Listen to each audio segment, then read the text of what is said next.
Please subscribe to help you and your motorcycle perform better.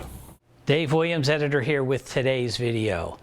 A further comparison of the Aprilia RSV4 factory 1100 and the Ducati V4S. Specifically the forks this time. We're just gonna drill down on the forks. Which one is better?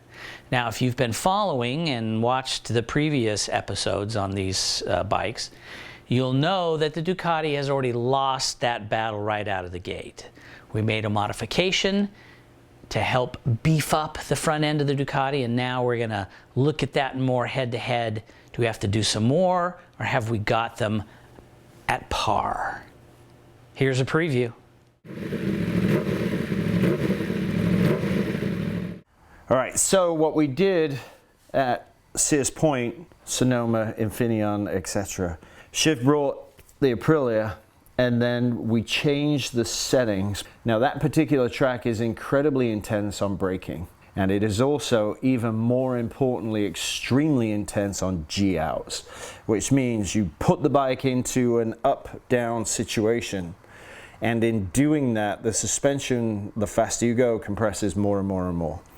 So it's not unusual to actually have the suspension bottom out between those G-outs or in the middle of it than it is based on braking, simply because of the physics and centrifugal force.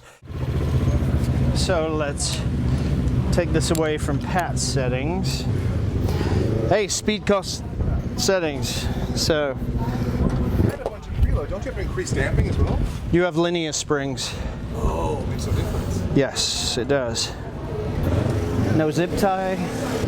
See if it bottoms out. Yeah. Well, I just want to see where it goes. But all the electronic settings remained identical. And the reason for that is, how many sessions did you get, Shiv, on this? Two? 2 or 3, yeah. 2 or 3? Was to give the bike compliance and not make it rigid, because one of the downsides of being rigid is that when you hit a bump it can just escape you. You're out cold, your face hits the ground, and you've no idea what happened. So these are still Pat's settings, Yeah, right? and I didn't realize that going out because I forgot that he's a fixed mode. It just seems stiff. Well, yeah. And cumbersome for me. Right. Yeah. And it'll be very Hard to- impactful. Yeah, it's hard to kind of maneuver it. Yeah, you can't relax. No, I should be in C group today. How many sessions did you put on the V4, Shiv? 2. 2 sessions, okay. So, one thing to look for that we did not see on the Aprilia is a series of color distortions that go down the fork. So if ever I see that, I have a concern that we have stiction, because the fork isn't moving as it should smoothly. So, not valid. We have no stiction issues with the fork, but what we do have is what is banding here for the position the fork will go to. Because I don't see stiction, I'm still going to go in here and grease these seals to guarantee that we don't get this banding, because it shouldn't happen. But the big thing to look at is what is clean and what is dirty.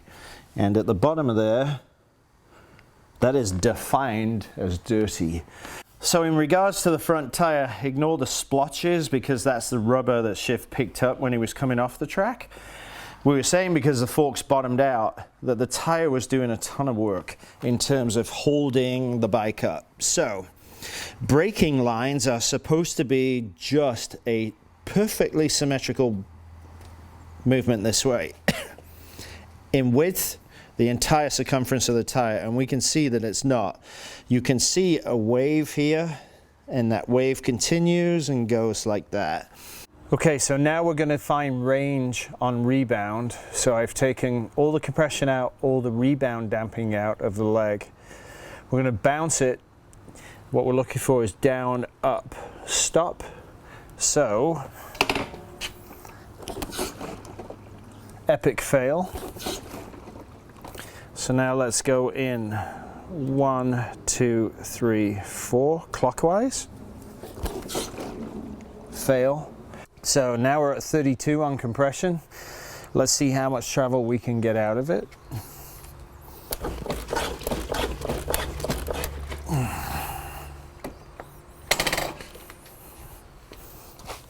And that gives us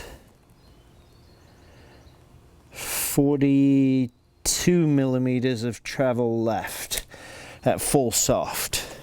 Okay, so now let's go halfway. Catch the full video at davemosstuning.com.